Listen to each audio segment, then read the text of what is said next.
जय श्री कृष्णा। आप सभी का हमारे YouTube चैनल कारगिल वॉरियर्स में हार्दिक स्वागत है। दोस्तों, क्या आपको पता है भगवत गीता में भगवान श्री कृष्ण ने कितने अच्छी बातें अर्जुन को बताई है। आइए भगवत गीता के 101 विचार जो हैं उनको आज जानने की कोशिश करते हैं। तो चलिए शुरू करते हैं। आज से लगभग 5000 वर्ष पूर्व महाभारत के युद्ध में भगवान श्री कृष्ण ने अर्जुन को गीता का उपदेश दिया था। गीता का उपदेश कहा जाता है कि गीता में जीवन की हर एक परेशानी का हल है। गीता में कही गई श्री कृष्ण की बातें आज भी जीवन में आगे बढ़ते रहने की प्रेरणा देती है।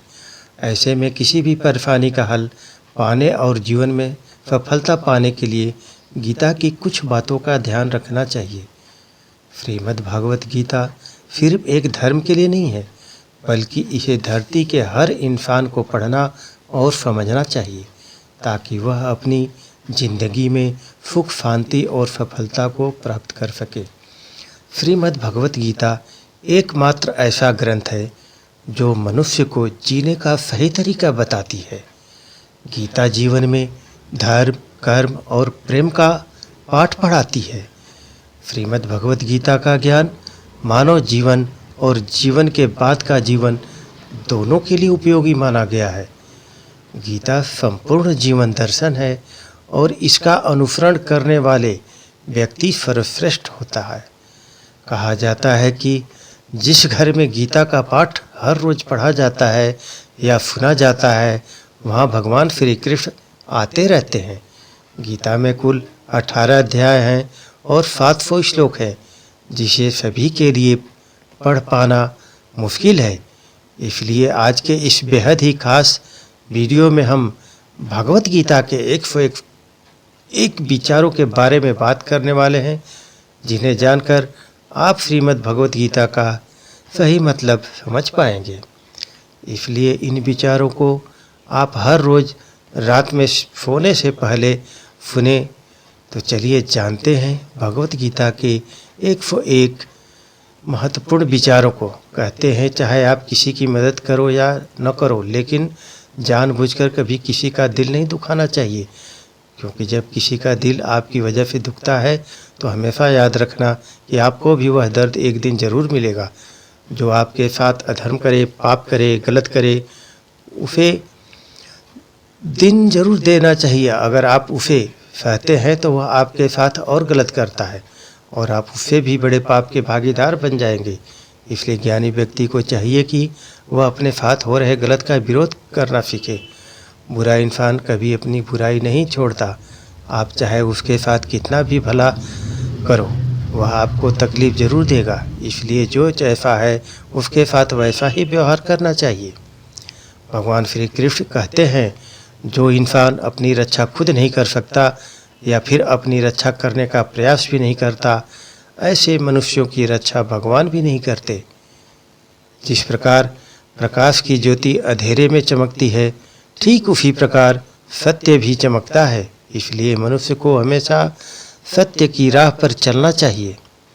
जो इंसान समय की कदर नहीं करता, समय भी उस इंसान की कदर कभी नहीं करता है, और वैसा इंसान जीवन में कभी भी सुख, शांति और सफलता को प्राप्त नहीं कर पाता है।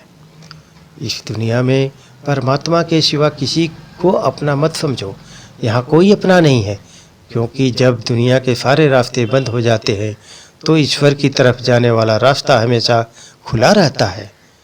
अपने आप को भगवान के प्रति समर्पित कर दो। यही सबसे बड़ा सहारा है।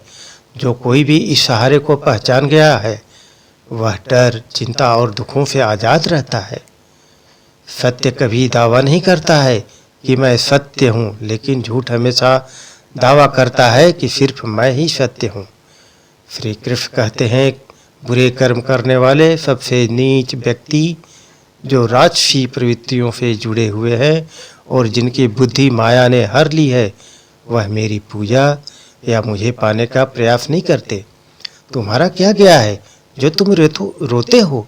तुम क्या लाए थे जो तुमने खो दिया? तुमने न क्या पैदा किया था जो नष्ट हो गया? तुमने जो लिया यहीं से लिया, जो दिया यहीं पर दिया। जो आज तुम्हारा है कल किसी और का होगा, क्योंकि परिवर्तन ही संसार का नियम है।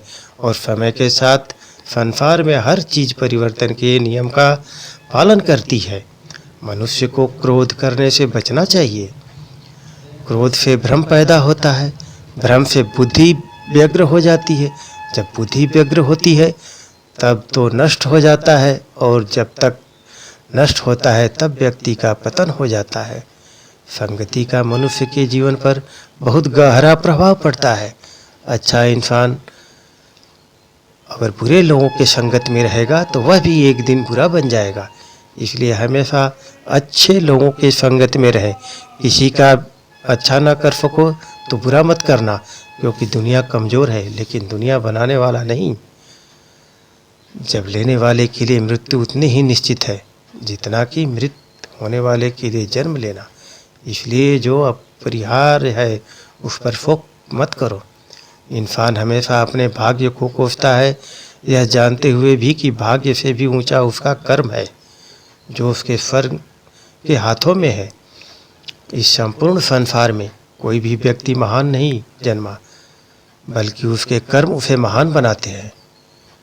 गीता में कहा गया है, कोई भी अपने कर्म से भाग नहीं सकता, कर्म का फल मनुष्य को भोगना ही पड़ता है। सदैव संदेह करने वाले व्यक्ति के लिए प्रसन्नता न इस लोक में है न परलोक में। इसलिए संदेह करने से बचे। किसी भी व्यक्ति को न तो समय से पहले और न ही भाग्य से अधिक कुछ मिलता है, लेकिन उसे पाने के लिए सदैव प्रयास करना चाहिए।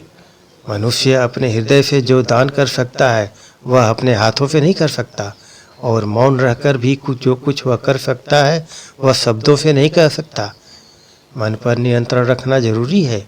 मनुष्य का मन वायु की तरह चंचल है। यह मन ही है जो मनुष्य को काम वासनाओं की तरफ भटका रहा। अगर जीवन की सफल बनाना है तो मन पर काबू करना बहुत जरूरी है। मन को वश में करने से दिमाग की शक्ति केंद्रित होती है, जिससे कार्यों में सफलता मिलने लगती है। गीता के अनुसार जिस व्यक्ति ने अपने मन पर काबू पा लिया वह मन में पैदा होने वाली बेकार की चिंताओं और इच्छाओं से भी दूर रहता है। साथ ही व्यक्ति अपने लक्ष्य को भी आसानी से प्राप्त कर लेता है। अगर मन को वश में नहीं करोगे तो वह तुम्हारा सबसे बड़ा शत्रु बन जाएगा। ना तो यह शरीर तुम्हारा है और ना ही तुम इस शरीर के मालिक हो। यह शरीर पंच तत्वों से बना है, आग, जल, वायु, पृथ्वी और आकाश। एक दिन यह शरीर इन्हीं पंच तत्वों में विलीन हो जाएगा। जिंदगी में हम कितने सही हैं और कितने गलत हैं यह केवल दो लोग जानते हैं, एक परमात्मा और दूसरी हमारी अंतरात्मा। कभी भी किसी भी चीज़ की अति नहीं करनी चाहिए। कोई भी चीज़ हद से ज़्यादा मत करना। किसी से प्रेम या नफरत भी हद से ज़्यादा मत करना, क्योंकि किसी भी चीज़ की अति आपको ही नुकसान पहुंचाएगी। इसलिए जीवन को संतुलन के साथ जीना चाहिए। सही कर्म वह नहीं है जिसके परिणाम हमेशा सही हो, अपितु सही कर्म वह है जिसका उद्देश्य कभी गलत ना हो। इस दुनिया में हारे हुए इंसान की तकलीफ में पड़े हुए इंसान की कोई मदद नहीं करता, और अगर कोई इंसान थोड़ा सा सफल हो जाए तो उससे कोई खुश नहीं होता। इसलिए अपना दुख किसी को बताओ मत और अपनी खुशी के आगे जता मत। कर्म ही सबसे बड़ा धर्म है। भगवान श्री कृष्ण गीता में अर्जुन को उपदेश देते हुए कहते हैं, व्यक्ति कर्म करने के लिए ही पैदा हुआ है और बिना कर्म किए कोई रह नहीं सकता। मनुष्य को परिणाम की चिंता किए बिना अपने कर्तव्यों का पालन करना चाहिए। मनुष्य का आहार हमेशा सात्विक और संतुलित होना चाहिए। जिस इंसान को यह समझ नहीं कि क्या खाना चाहिए, कितना खाना चाहिए, कहाँ खाना चाहिए और कैसे खाना चाहिए, वह परमात्मा को कभी नहीं पा सकता।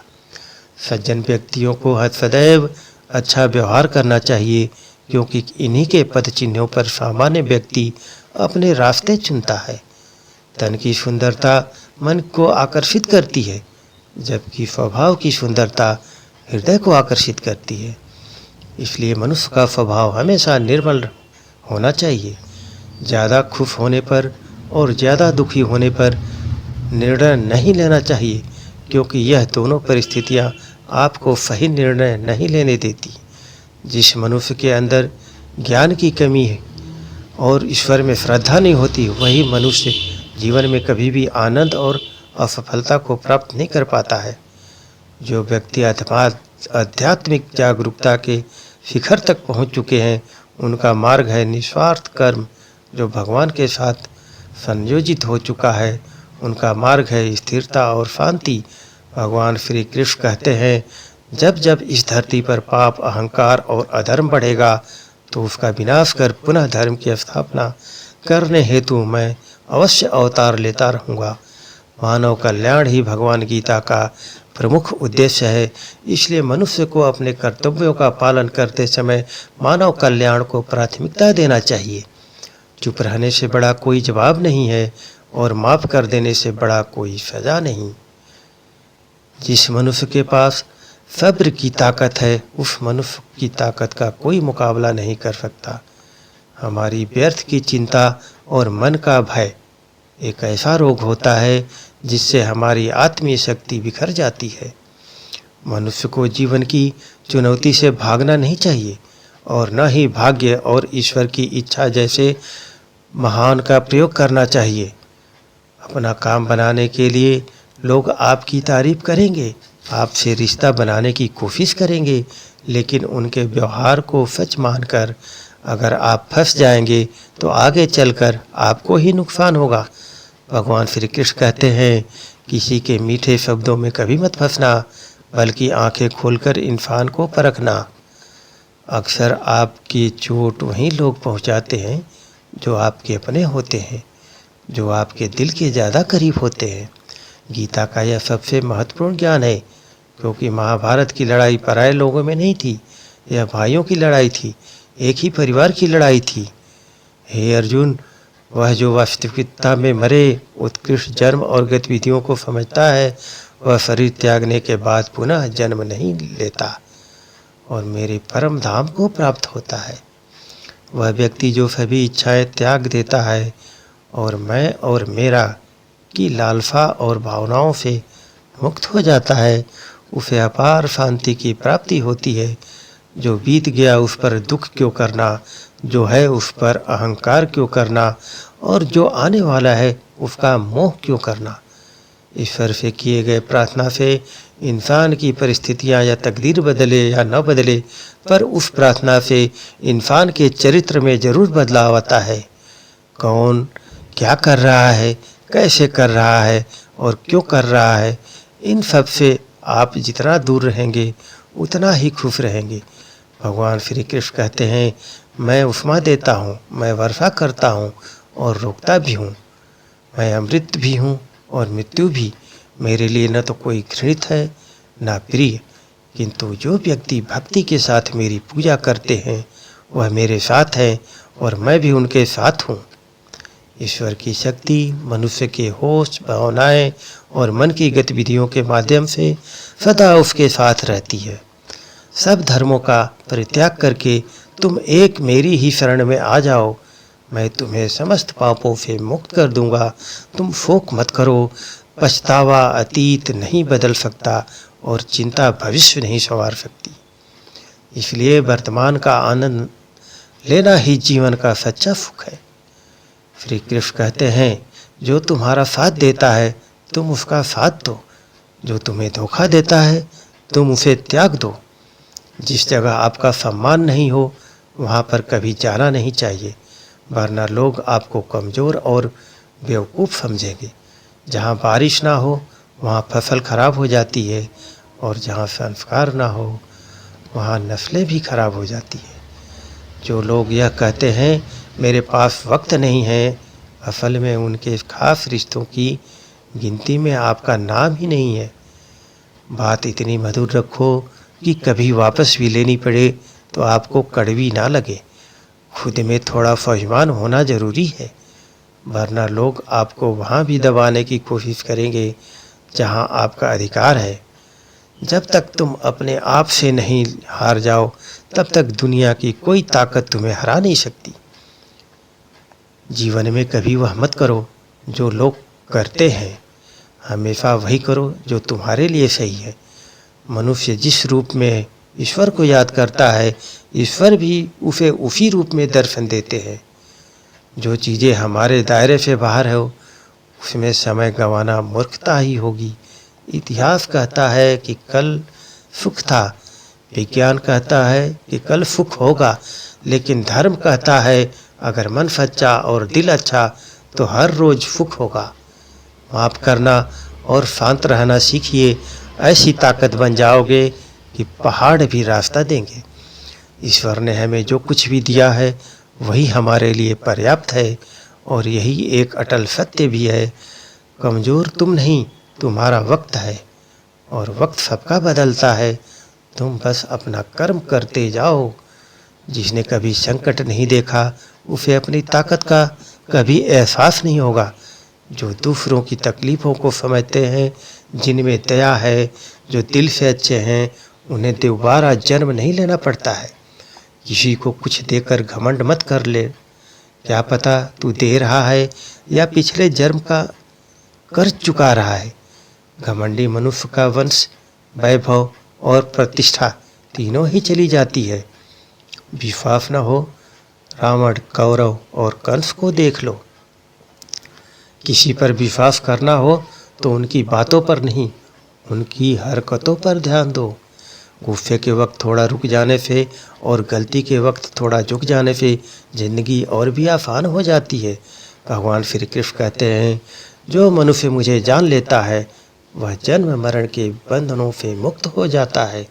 केवल ज्ञान ही एक ऐसा अक्षय तत्व है जो कहीं भी, किसी भी अवस्था में और किसी भी काल में मनुष्य का साथ नहीं छोड़ता। धरती पर जिस प्रकार मौसम में बदलाव आता है उसी प्रकार जीवन में भी सुख दुख आता जाता रहता है। युद्ध हो या जीवन, सफलता केवल 3 शस्त्रों से प्राप्त होती है, धर्म, धैर्य और साहस। कुछ पाना है तो खुद पर भरोसा कीजिए, क्योंकि सहारे की जितने भी सच्चे और हैं साथ छोड़ जाते हैं। मित्र गरीब है या अमीर मायने नहीं रखता, बल्कि वह आपके बुरे समय में आपका साथ कितना देता है यह मायने रखता है। धर्म चाहे भी हो, अच्छे इंसान बनो, हिसाब हमारे कर्म का होगा, धर्म का नहीं। खुशी के लिए काम करोगे तो खुशी नहीं मिलेगी, लेकिन खुश होकर काम करोगे तो खुशी ज़रूर मिलेगी। जब आप दूसरों के लिए अच्छा चाहते हो तो वही अच्छी चीज़ें आपके जीवन में वापस आती है। यही प्रकृति का नियम है। आपका मूल्य इससे तय नहीं होता कि आप क्या हैं, बल्कि इससे तय होता है कि आप खुद को क्या बनाने की क्षमता रखते हैं। हंसता हुआ मन और हंसता हुआ चेहरा, यही सच्ची संपत्ति है। कमियां भले ही हजारों हों तुम में, लेकिन खुद पर विश्वास रखो कि तुम सबसे बेहतर करने का हुनर रखते हो। जितना इंतज़ार वह आपसे करवा रहा है, समय आने पर वह इतना देगा कि संभाल भी नहीं पाओगे। कोई आपका साथ न दे तो निराश मत होना, क्योंकि परमात्मा से बड़ा हमसफर कोई नहीं होता। यदि किसी भूल के कारण कल का दिन दुख में बीता तो उसे याद कर आज का दिन व्यर्थ न करे। जो भाग्य में है वह भाग कर आएगा और जो भाग्य में नहीं है वह आकर भी भाग जाएगा।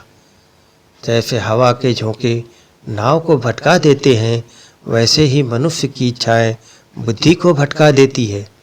जो मनुष्य सुख और दुख में, मान और अपमान में शांत रहता है वह मनुष्य मुझे अति प्रिय है।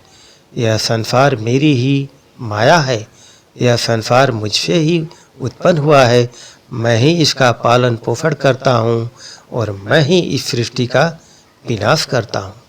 मैं भूत, वर्तमान और भविष्य के सभी प्राणियों को जानता हूँ, लेकिन वास्तविकता में मुझे कोई नहीं जानता। प्रेम सदैव माफ़ी मांगना पसंद करता है और अहंकार सदैव माफ़ी सुनना पसंद करता है। अच्छी नीयत से किया गया काम कभी व्यर्थ नहीं जाता है और उसका फल आपको ज़रूर मिलता है। जीवन की सबसे बड़ी गलती वही होती है जिस गलती से हम कुछ सीख नहीं पाते हैं। तुम आज जो भी कर्म कर रहे हो उसका फल तुम्हें कल प्राप्त होगा, और आज जो तुम्हारे पास है वह तुम्हारे द्वारा किए गए कर्मों का फल है। अच्छे कर्म करने के बावजूद भी लोग केवल तुम्हारी बुरी बातें ही याद रखेंगे, इसलिए लोग क्या कहते हैं इस पर कभी ध्यान मत दो। जितना हो सके खामोश ही रहना अच्छा है, क्योंकि सबसे ज़्यादा गुनाह इंसान से उसकी जुबान ही करवाती है। कभी उस व्यक्ति पर भरोसा मत करो जो वक्त के साथ स्वभाव बदल लेता है। जीवन में कभी किसी से अपनी तुलना मत करो। तुम जैसे हो सर्वश्रेष्ठ हो। सबको अपना जीवन बदलने के लिए समय मिलता है, परंतु समय बदलने के लिए दोबारा जीवन नहीं मिलता। संग, सदाचार, स्नेह एवं सेवा, यह गुण सत्संग के बिना नहीं आते। जो होने वाला है वह होकर रहता है, और जो नहीं होने वाला है वह कभी नहीं होता। ऐसा निश्चय जिनकी बुद्धि में होता है उन्हें चिंता कभी नहीं सताती है। जो मनुष्य श्रद्धा भाव से मेरी भक्ति करता है, मैं उसे वह हर चीज़ देता हूँ जो उसके पास नहीं है, और जो उसके पास है मैं उसकी रक्षा करता हूँ। जो मनुष्य भगवान गीता को पढ़कर उस पर अमल करता है, उसके सारे दुष्कर्म का प्रभाव समाप्त हो जाता है। यदि कोई साधक किसी कारणवश अपनी साधना में सफल नहीं हो पाता, तो भगवान उसकी अधूरी साधना पूरी करने के लिए फिर से शुद्ध श्रीमंत के घर में जन्म देते हैं। हे धनंजय, मेरे सिवाय इस जगत का कोई दूसरा कारण नहीं हो सकता। मैं इस संपूर्ण संसार का महाकाल हूँ। जैसे मोती सूत के धागे की माला में पिरोए हुए होते हैं, वैसे ही यह संपूर्ण जगत मुझ में ही ओतप्रोत है। यह संसार मुझसे ही उत्पन्न हुआ है, मुझ में ही स्थिर है और मुझ में ही लीन हो जाता है। कहने का तात्पर्य यह है कि भगवान के सिवाय संसार की स्वतंत्र सत्ता नहीं है। सत्य, रज और तम, इन तीन गुणों से युक्त मेरी माया को पार कर पाना असंभव है। मनुष्य मेरी इस माया में चिपके रहते हैं और भोग संग्रह की इच्छा छोड़ नहीं पाते। मनुष्य अपने को कभी सुखी और कभी दुखी, कभी समझकर और कभी बेशक, कभी निर्मल और कभी बलवान मानकर मेरी इस माया में तल्लीन रहते हैं। परंतु जो मनुष्य मेरे शरणागत हो जाता है, वो मेरी इस माया को आसानी से पार कर जाता है, क्योंकि उनकी दृष्टि केवल मेरी तरफ रहती है। वे मेरी माया में नहीं फंसते हैं। भरत श्रेष्ठ अर्जुन, पवित्र कर्म करने वाले मेरे 4 प्रकार के भक्त मेरा स्मरण करते हैं। पहला है अर्थ भक्त, अर्थात दुख से निवृत्ति चाहने वाले भक्त। दूसरा है अर्थात ही भक्त, अर्थात धन संपदा चाहने वाले भक्त। तीसरा है जिज्ञासु भक्त, अर्थात केवल मुझे जानने की इच्छा वाले भक्त। और चौथा है ज्ञानी भक्त, अर्थात मुझे ज्ञान सहित जानने वाले भक्त। आइए इसको थोड़ा समझ लो। भक्त वो है जो प्राण संकट आने पर संकट दूर करने के लिए केवल भगवान को पुकारता है, कष्ट का निवारण करने के लिए भगवान से ही चाहता है, दूसरा किसी से नहीं। वे आर्त भक्त कहलाते हैं। आर्त भक्त में द्रौपदी और गजेंद्र का दृष्टांत ठीक लगता है, क्योंकि इन दोनों ने अपनी रक्षा के लिए अन्य उपायों का भी सहारा लिया था। वीर हरण के समय जब तक द्रौपदी भीष्म पितामह और 5 पांडवों पर भरोसा करती रही, तब तक वह रोती बिलखती और कष्ट पाती रही। परंतु जब सब सहारा छोड़कर अनन्य भाव से प्रभु को पुकारा, तब प्रभु ने उसकी लाज बचाई।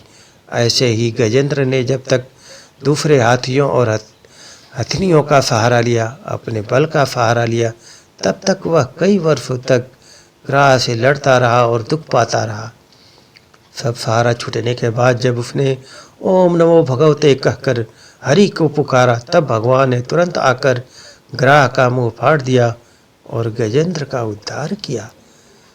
भक्तों में अभिमन्यु की पत्नी उत्तरा का दृष्टांत सही लगता है, कारण कि जब उस पर आफत आई, तब उसने भगवान श्री कृष्ण के सिवाय किसी दूसरे उपाय का सहारा नहीं लिया।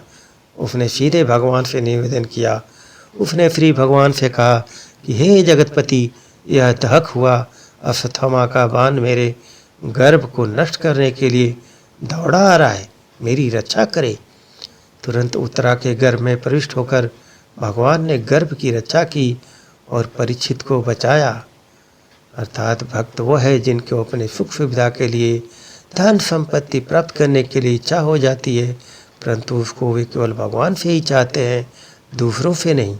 ऐसे भक्त अर्थात भी भक्त कहलाते हैं। जो ज्ञासु भक्त वह है जिसमें भगवान को जानने और भगवत भक्ति की जो दृढ़ इच्छा हो जाती है। जिज्ञासु भक्त में उद्धव जी का नाम लिया जाता है। भगवान ने उद्धव जी को दिव्य ज्ञान का उपदेश दिया था, जो उद्धव गीता के नाम से भी प्रसिद्ध है। श्रीमद् भगवत गीता में उच्च कोटि के भगवत प्रेमी को ज्ञानी भक्त माना गया है। उनके मन में किसी भी प्रकार की कोई इच्छा नहीं होती, वे केवल भगवान के प्रेम में ही मस्त रहते हैं। प्रेमी भक्तों में गोपियों का नाम प्रसिद्ध है। गोपियों ने अपने सुख का त्याग कर प्रीतम भगवान के सुख को ही अपना सुख माना था। ज्ञानी अर्थात प्रेमी भक्त भगवान से कुछ नहीं चाहता, इसलिए वह भगवान का सर्वश्रेष्ठ भक्त है। जो मनुष्य मुझसे परम प्रेम करके इस परम रहस्य युक्त गीता शास्त्र को मेरे भक्तों में कहेगा, वह मुझको ही प्राप्त होगा, इसमें कोई संदेह नहीं है। उससे बढ़कर मेरा प्रिय कार्य करने वाला मनुष्यों में कोई भी नहीं, तथा पृथ्वी भर में उससे बड़ा मेरा प्रिय दूसरा कोई भविष्य में होगा भी नहीं। जो मनुष्य श्रद्धायुक्त दोषों से रहित होकर इस गीता शास्त्र का श्रवण करेगा, वह भी सभी पापों से मुक्त होकर मेरे परम धाम को प्राप्त होगा। दोस्तों, अगर हमारा यह वीडियो पसंद आया तो कमेंट में जय श्री राधे कृष्ण लिखें और वीडियो को, हमारे चैनल को सब्सक्राइब करें, दोस्तों को शेयर करें। जय श्री राधे कृष्णा। भगवान आपकी हर मनोकामना पूरी करे और राधे कृष्णा की कृपा सदैव आपके परिवार पर बनी रहे।